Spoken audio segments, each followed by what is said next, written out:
Ka whakamaua atama ki te rangita whanga he putanga ariki e, ko te ata e tauira mai e. Ko whakatawana he tatoa e tamaua whitira wa tū mai te tōki a haumi e. Hui e, tā aiki e. This week on The Hui. A young whānau with everything to be grateful for. Nothing really in my life has ever been bad. But that all changed after a preventable medical event. I don't know how to explain the depth of grief. She had a right to be fully informed, and she wasn't. Now a whānau is demanding better maternity care for wahine. I don't think it should have happened to any family.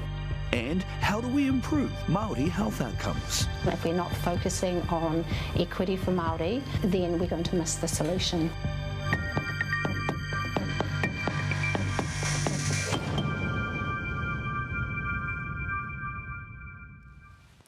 Ngā mate o te wātu wā tini tī toki au e te mamae I ahau e. Tātou kei te pito ora, ti hewa Māori ora, and welcome back to The Hui.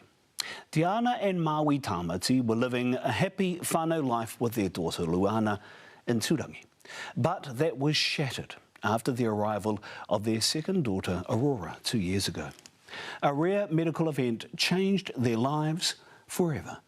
Diana shared her story with Rani Pereira to warn other hapu mama. Yep. 1, 2, 3. You got it? The first year or so was hard.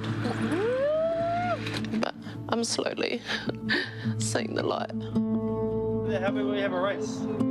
Diana Johnson and Maui Tamati met and fell in love as officers in the Navy. 3-year-old daughter Luana is the centre of their world. Oh, you beat me. She's our light. I had to keep going for her, really. She was our lifeline, for sure. But Luana's arrival into the world didn't go to plan. I already knew if she wasn't going to turn that we would have to have a caesarean, so I was prepared for that. A breech baby meant Diana needed a caesarean delivery. I really wanted to have a natural birth because I didn't want to be cut open, you know, nobody does. But I thought I would do anything that I could to get my baby out safe. Luana was born healthy, and just 4 months later, Diana was hapu again. I definitely didn't want to get pregnant, but it was, yeah, it is what it is. Diana was keen to have a natural delivery this time around, but vaginal births after caesarean sections carry added risks. Obviously, I knew that there were some risks, but from all the medical professionals, they didn't really make it like it was a big deal. She had her first appointment with an obstetrician to see whether she could have a natural birth. She said, "You're a good candidate because you're young." Did you feel supported in the decision to have a natural birth? Yeah, I did. Very supported. Yeah, like it was silly to have the elective, you know, like you don't need to. I didn't need another specialist appointment because they didn't consider me high risk. So I didn't see anyone else after that. I just had the midwife. Diana had a scan at 37 weeks. Another girl on the way. The baby was big, right? Yeah, she was big, chunky, yeah. I assumed that she was putting a lot of pressure on the uterus and the scar and everything. The size of the baby, coupled with the scarring from her first birth, posed the potential risk of a uterine rupture. After a C-section, the scar can take 18 months to heal. Women are advised not to get pregnant before this time so their uterus doesn't tear apart before giving birth. So you had heard about a uterine rupture? Yeah, I did, but wasn't really explained in depth what it entails. She literally just said, it's a 1% chance. And not all babies do die from uterine ruptures. But because of that rare chance, the plan is to have the baby at Rotorua Hospital, which is equipped to handle high-risk births. At 38 weeks, Diana has her first contractions one morning at her home in Turangi. I was told to stay home from the midwife, and I did for a little bit until I was having like quite a bit of pain, and I was just like, oh, it's labour. At 5 o'clock, Diana calls the midwife. A decision is made for Diana and Maui to leave Tūrangi for assessment at Taupo Maternity Unit, where her midwife is based. Just before 8 o'clock, they arrive in Taupo. As Diana wasn't in active labour, the midwife gives her the option of going back home to Tūrangi until labour is established, or heading straight to Rotorua Hospital an hour away. They decide to stay with friends in Taupo to rest before going on to Rotorua. 9:25 and they leave the birthing unit in Taupo and head to their friend's place nearby.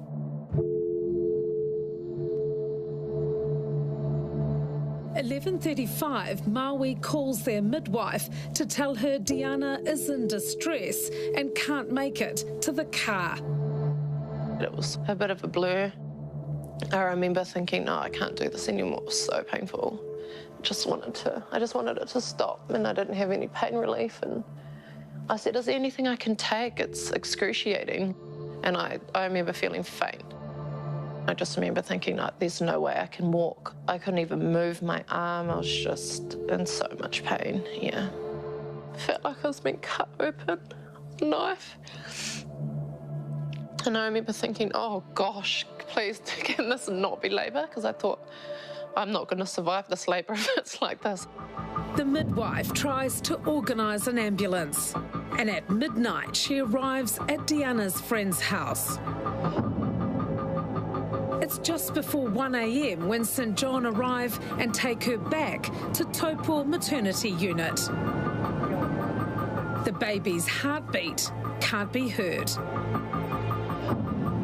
2 a.m. and 2.5 hours after going into distress, Diana finally leaves Taupo in an ambulance up to Rotorua. I'm thinking, gosh, at least I'm getting to someone who can help me, you know, like a doctor, and they can give me maybe an epidural to help with the pain.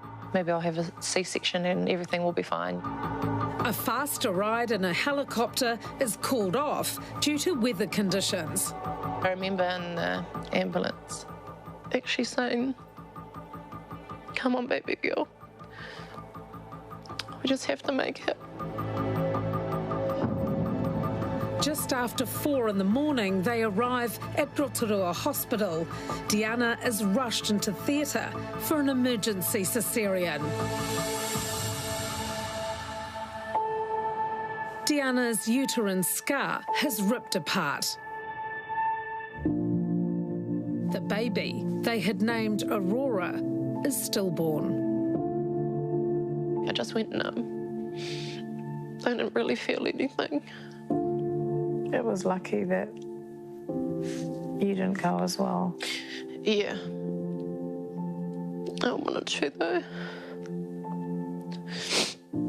Didn't actually want to wake up. Didn't actually want to be here anymore. This has devastated her. Diana's parents, Y and Dean Johnson, went in search of answers to find out what went so badly wrong that night. It's been very, very hard for us. I don't think it should have happened to any family. And it was avoidable, unfortunately. It was avoidable. There are 900 families in our network who have had unnecessarily disastrous outcomes of their maternity care. GP obstetrician Dr. Linda Exton supports families who've experienced preventable outcomes in the health system. That's just a lifetime of tragedy that these families face, where it should have been a lovely, healthy baby. Going through Diana's story, we've found out that it's just the tip of the iceberg. There's just so much going on, and yet nobody seems to be doing a thing about it. Through the charity Action to Improve Maternity, Dr. Exton has helped the Johnson whānau put their case to ACC. It was a fight in excess of 12 months plus with ACC for them to accept the claim for Diana and help out with costs associated with Aurora's passing. They're not just grieving, they're having to fight the system which is against them all the way. And it's wrong. The Johnsons have also laid a complaint with the Health and Disability Commissioner. There's just no accountability. I mean, where is the accountability? ACC's independent specialists identified key failures that led to Aurora's death. You know, if someone said, your baby will die, I would never have done it. Given Diana's previous caesarean and short interval between pregnancies, her midwife should have admitted her straight to Rotorua Hospital for close monitoring as soon as her contractions began. ACC specialists also found that if the rupture had been dealt with in time, there's a chance Aurora could be alive today. The transcript of the midwife's communications with the emergency services indicate that her sole focus of concern was the baby, not the pale, sweating woman who couldn't get up from the bed because she was so faint and in such agony. We're talking hours in pain. Exactly right, in severe pain. I don't understand why she wasn't given strong painkillers. It would have just been terrifying for her. Diana was displaying signs of being in obstetric shock. Managing obstetric shock should be something that anybody involved with obstetrics should know about. Gosh, it's cold, eh? This is where Diana and her whānau feel the closest to Aurora. Her windmill's going crazy. At Mount View Cemetery in the Manawatu. Oh, my love. Every day it has an impact on our lives. Every day we're thinking of Aurora. Every single day. I don't think that many people have as great of a support system, and yeah, I don't know where I'd be without them.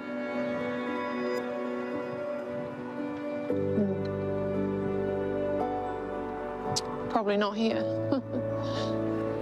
It's been a hard 2 years, yeah, but it is getting easier to live with.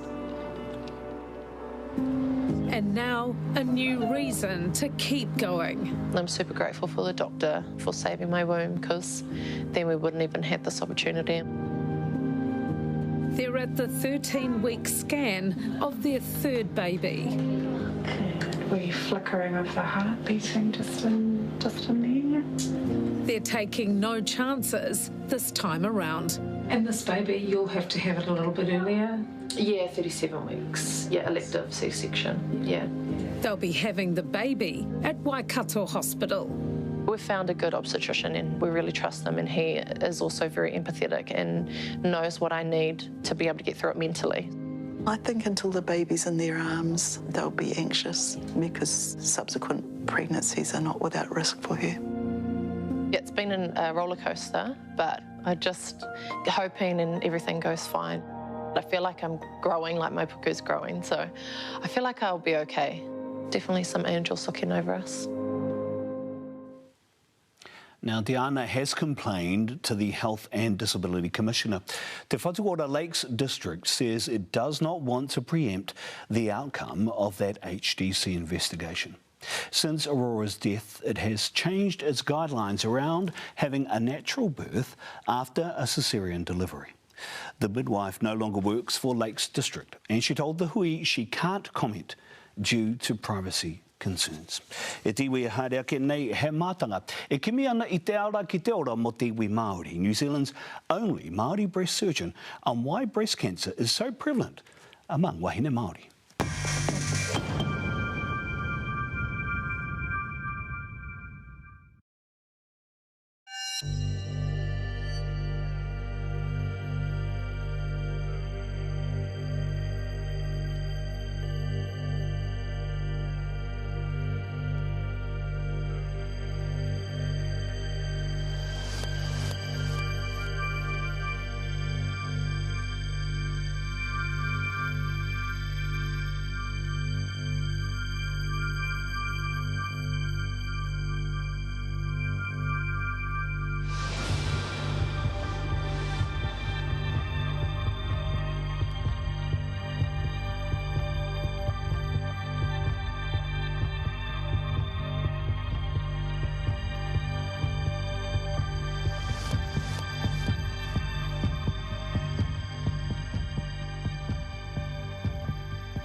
Hoki mai anō ki te whare ahuru nei o te hui.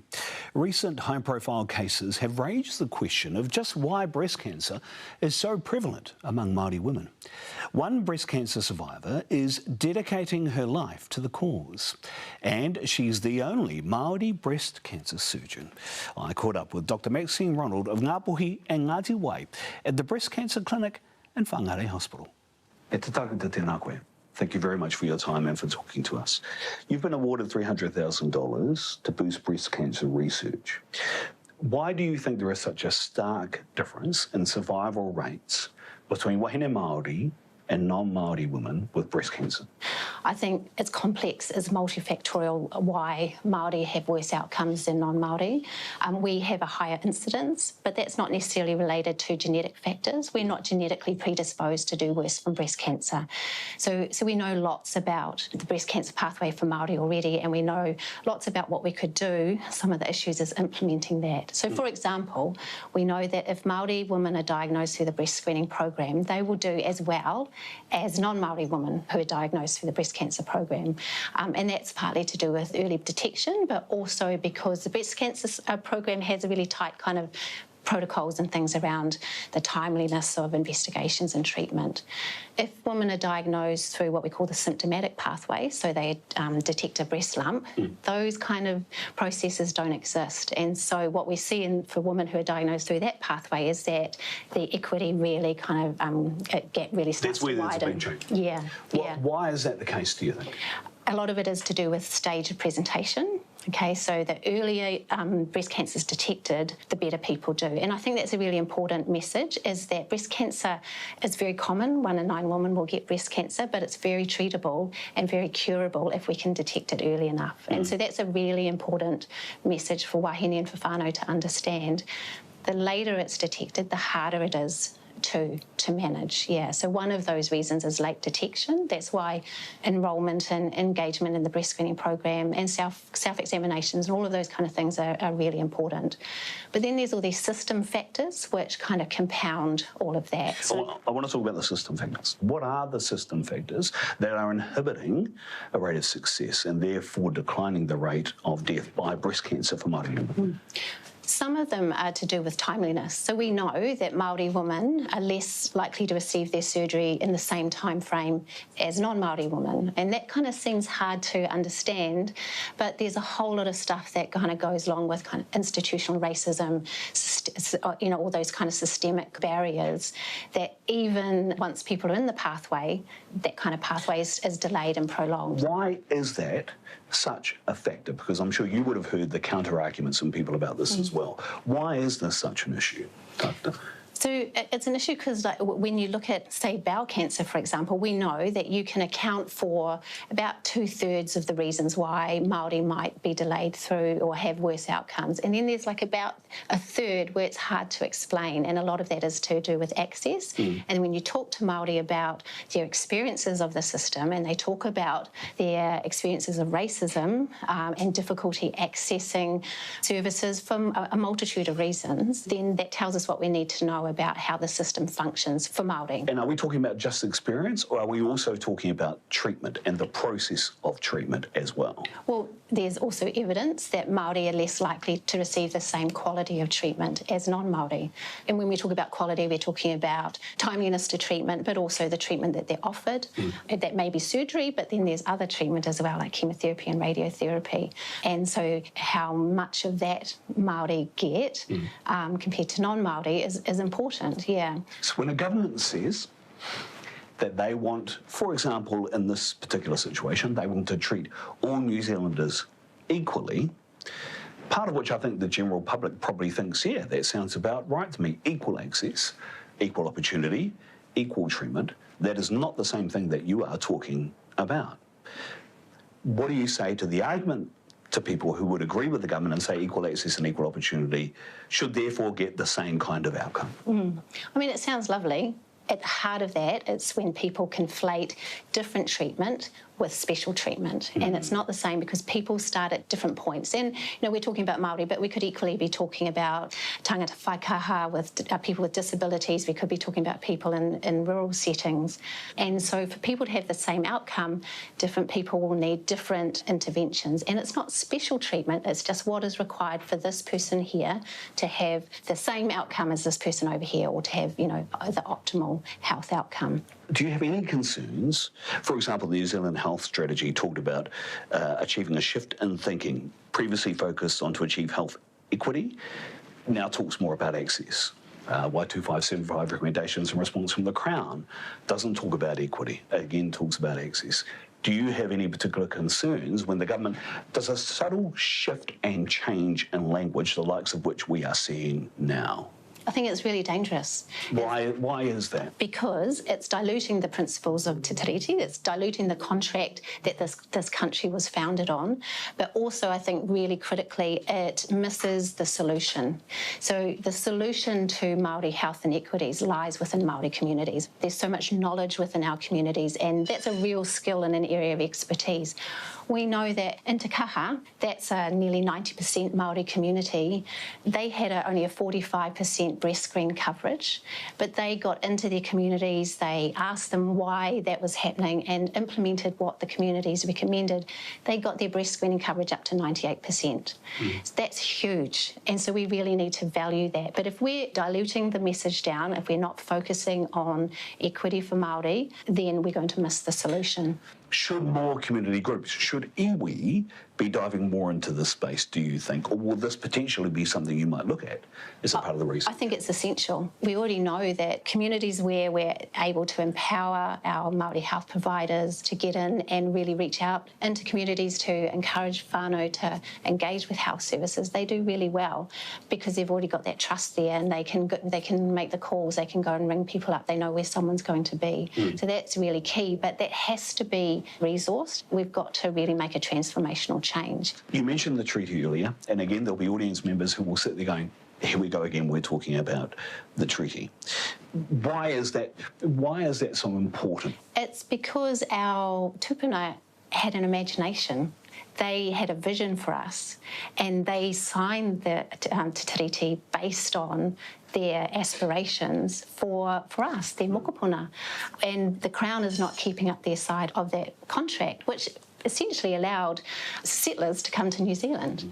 So I just can't understand how Māori, who were equal partners at that stage, are now second-class citizens in our own country. We have the worst health statistics across almost every, like we're talking about breast cancer now, but it's across almost every area of health. The research award funding that you were given is for 3 years. After 3 years, will Aotearoa have a plan from Dr. Maxie Ronald that says this is what we need to do, fund it and get it going, and we will save lives? Is that the objective? Is that what you will achieve after the end of this 3-year research period? Well, that's what I want to achieve. And I think I have an idea already about what we need to do, and it's not just about Maxine Ronald. There's some amazing, research groups out there. There's amazing people in the community who are doing awesome work. The difficulty is translating that research that they're doing into a clinical and a community context. So, we know already about the breast screening pathway that I talked about. We need to implement, I think, that into the symptomatic pathway. That's a pretty easy shift, but that needs resourcing. That alone isn't going to do it. We need to be looking at early detection and screening, and then we need to be looking at survival as well. Like when people have had all their treatment, their initial treatment, what's happening after that to keep them well. And you said that resource is the word that always comes up, and funding is crucial. Do you honestly believe that, given the current political climate, that will happen? With this current government, I am very sceptical about that. I'm very concerned about some of the things that I'm seeing coming out of the ministry. I feel like they're really diluting down the significance and the importance of Te Tiriti. They're reducing the significance of using, equity as a key performance indicator, and that worries me. I think it's really dangerous. Do you think that might have been less of a concern if we still had For example, Te Aka Whaiora, a Māori Health Authority. Well, I mean, at the heart of this, what we're talking about, because we're talking about communities and we're talking about the importance and the value of that, that's at the heart of it what Te Aka Whaiora was all about. So I think that's been a real mamae, a real pōuri for all of us, not just those working in health, but for all Māori really, and for non-Māori who could see that this was a way forward. Yeah. It wasn't perfect, but why do Māori always have to have, get everything right the first time when the Crown has been getting it wrong for, 180 years? We're here in your clinic, so we need to let you get back to May. Kia ora. Thank you for taking the time with us. Ngā mihi rikaua. Ngā mihi. Ai, mihi ana kia tākuta Maxine Ronald. Hei, whakarehu I ngā kōrero I tēnei poe, te iwi he waiata te haere ake nei. We close our hui in the true spirit of many Māori hui with a waiata after the break.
Ngai iwi, that is us for this week. Hei whakakapi ake, I tēnei hōtaka, we're going to leave you tonight with the latest waiata from Aro named Māhoi me Patate.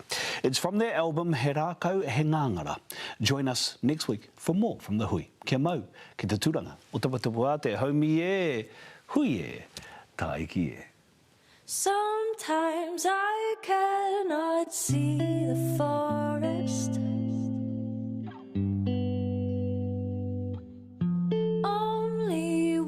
Tree. Tell me where can I find its friends, 'cause I really need to know if this will make me stronger. I feel weak and so desperate to find all the others, set us free to grow together. Ki te kotahi te kāka hoka whati, ki te kāpuia e kore e whati. So we count on the small difference, faith and persistence. He iti pounamu, tau maha tonu, kauia ka puta ki te whai ao ki te ao marama. Ka puta ka ora e, ki te whai ao ki te ao marama. Ka puta ka ora e. Seasons change and I try to unassume trees have views. How this ends I have no clue. Tell me where can I find my people, I really need to know if this will make us stronger. I feel weak and so desperate to be with my brothers, my sisters, let's grow together. Ki te kotahi te kāka hoka whati, ki te kāpuia e kore e whati. So we count on the small things to make the biggest difference.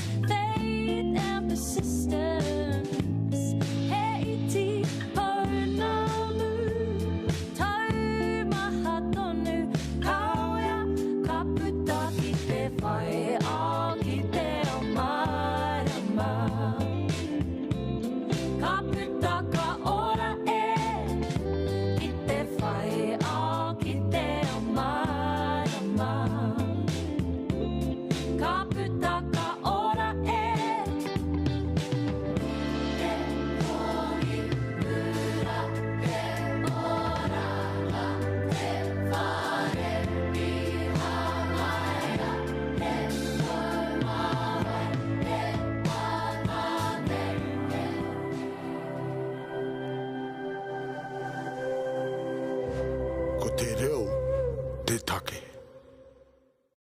Nā te puna whakatonga rewa, te hui, I tautoko.